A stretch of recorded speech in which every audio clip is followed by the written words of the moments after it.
সনাতন ধর্মের উপর এমন অত্যাচার করছে, খুব গোপন ভাবে, এমন ছলা কলা কৌশল করে তাদেরকে ধর্মান্তরিত করবার চেষ্টা চলছে। আপনারা শুনে রাখুন,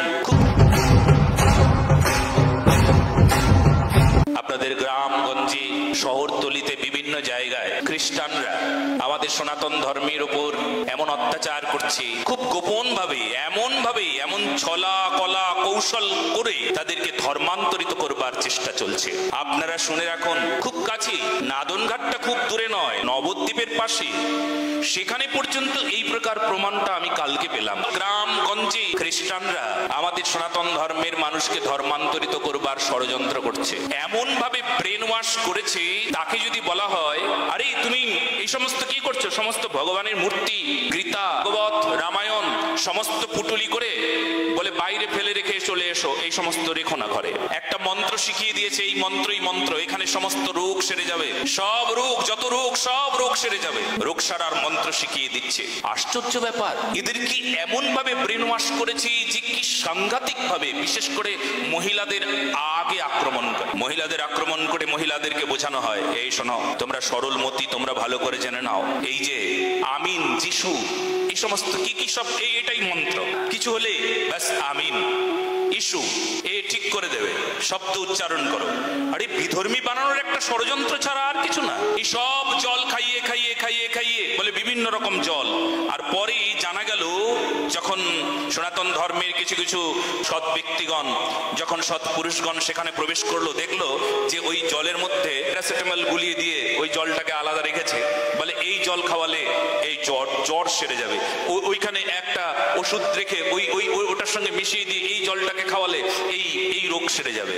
আবার কি করছে, কেউ এসে বলছে, মহারাজজি জানেন, আপনাকে আমি গোপন কথা বলে দিই, বলে আমাকে টাকা দিয়েছে, টাকা দিয়ে বলছে, বলে দেখো এই টাকাটা তোমাকে দিচ্ছি, তুমি বলবে আমার ছেলে অসুস্থ ছিল, আর এই যিশুর নাম করতে করতে আমার ছেলে সুস্থ হয়ে গেছে, আর এখন থেকে আমি সব ছেড়ে দিয়েছি, এইসব আমাকে বলতে বলেছে মহারাজজি, আপনাকে আমি পরিষ্কার বলে দিলাম। বলো না গো, সত্য সনাতন ধর্ম কি? আজকে একটা কথা তোমাদেরকে বলতে চাই, ওই নবদ্বীপের পাশে একটা স্থানে কয়েকজন মহিলাকে বোঝানো হয়েছে, তারাই উল্টে চেঁচামেচি করছে, গালি দিয়ে দিচ্ছে, বলে জানিস যিশুর জন্য আমার এত উপকার হয়েছে, আমরা সব এখন ছেড়ে দেবো। প্রথম বলছে, তুমি কিন্তু সিঁদুর দেবে না, তোমার এই উপকারটা হয়েছে, এখন সিঁদুর আর দেওয়া যাবে না, শাখা আর পরা যাবে না, একদম শাখা পড়বে না, আর সিঁদুর পড়বে না। ঘরে কোনো মূর্তি আছে, কৃষ্ণ আছে, বলে হ্যাঁ আছে, সব তুলে দাও, সব ফেলে দাও। ব্যাস, ধীরে ধীরে এ বড় ষড়যন্ত্র।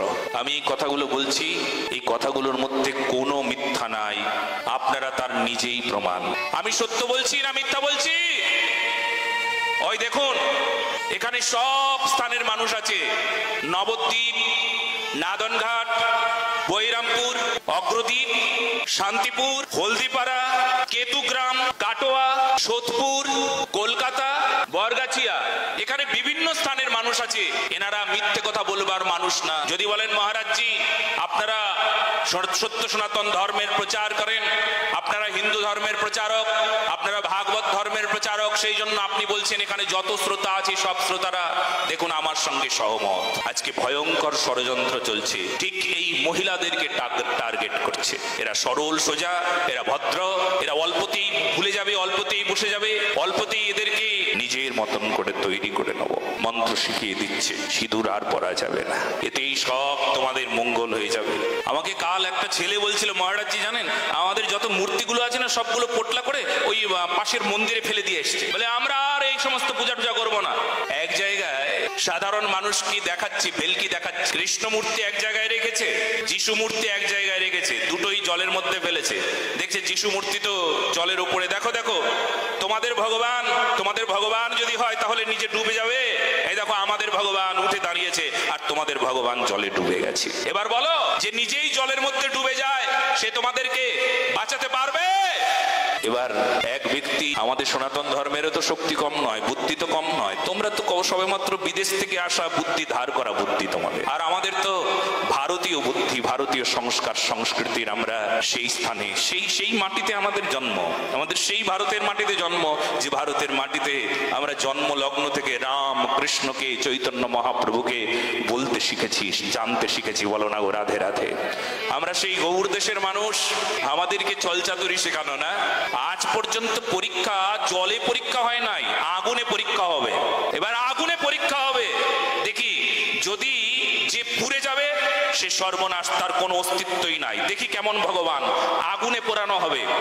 যে মূর্তিটাকে জলে ডুবিয়ে ফেলেছ না, ডুবে গেছে, বলছে কৃষ্ণ মূর্তি জলে ডুবে গেছে, এবার আগুনে পরীক্ষা করে বোঝানো হবে কোনটা পুড়ে ছাই হয়ে যায় আর কোনটা টিকে থাকে। কারণ আজ পর্যন্ত যেমন সীতাকে অগ্নি পরীক্ষায় উত্তীর্ণ হতে হয়েছিল, ঠিক তেমনি আগুনে পরীক্ষা হবে। এবার আগুনে পোড়ানো হল, যিশু তো এক মুহূর্তে পুড়ে ছাই হয়ে গেল। বলো না গো রাধে রাধে। আর আমার ভগবান একদম সোজা এইভাবে দাঁড়িয়ে আছে। কি গো এবার তুমি বলো, কে পুড়ে ছাই হয়ে গেল? বলো বলো বলো।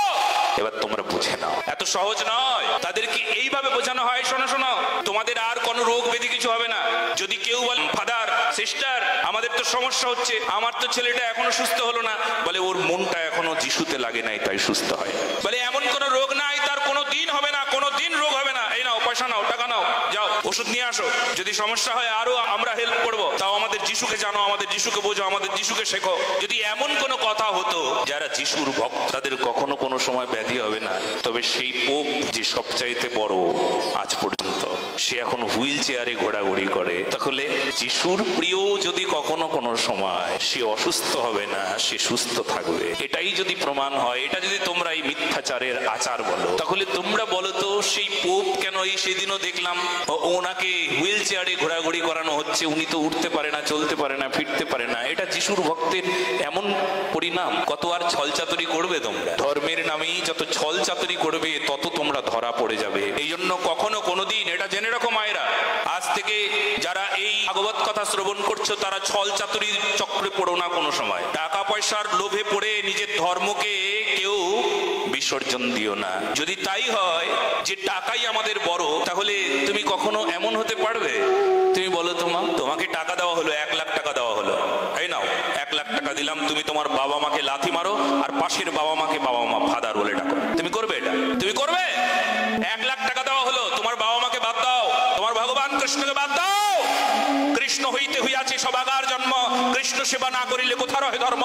জগতের পিতা কৃষ্ণ জেনা ভজে বাপ, পিতৃদ্রোহী পাতকের জন্মে জন্মে তাপ। সেই জন্য চৈতন্য ভাগবতী বৃন্দাবন দাস ঠাকুর আমাদেরকে সাবধান করে দিয়েছেন, জানিয়ে দিয়েছেন যে ছল চাতুরির চক্রে পড়ো না। ধর্ম নাম নিয়ে যা কিছু চলছে সব ভগবান কহে তাহা পরিপূর্ণ ছলে। ছল। ভগবান বাদ দিয়ে, কৃষ্ণ বাদ দিয়ে, রাম বাদ দিয়ে, সত্য সনাতন ধর্ম বাদ দিয়ে আর যত ধর্ম নামে যত কিছু চলছে সমস্ত ছল চাতুরি প্রতারণা। আপনি প্রতারণার শিকার হতে যাবেন